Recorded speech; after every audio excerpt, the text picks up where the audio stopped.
Hey, this is Captain Roscoe with Monster Studs. I'm over here at Tampa Bay Convention Center. I'm with Scott Shane, the manufacturer in the marine industry for over 40 years.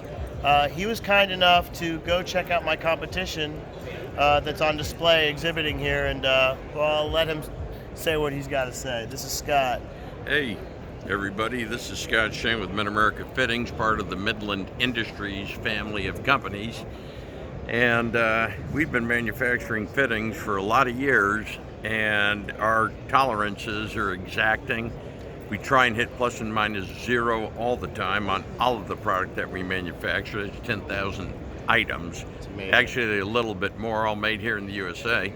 And I saw these monster studs here in my hand, and I thought, wow, that is quite ingenious and quite good quality. It's 316 stainless steel.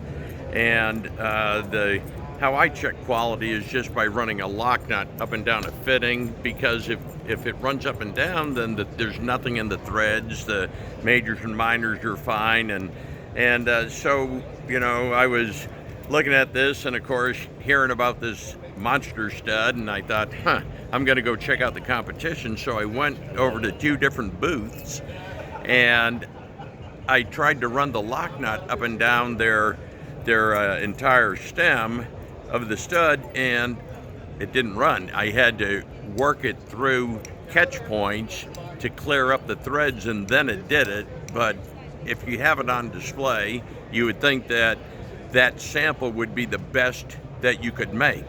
And so it would be like me grabbing one of my hose barbs or one of the connectors that we make, and you can't thread it together. I mean, it hangs up, and I'm telling someone how good my quality is.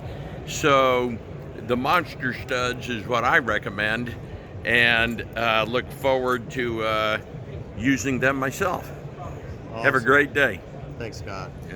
Really appreciate it, man. You're welcome. You're a good dude. Yeah.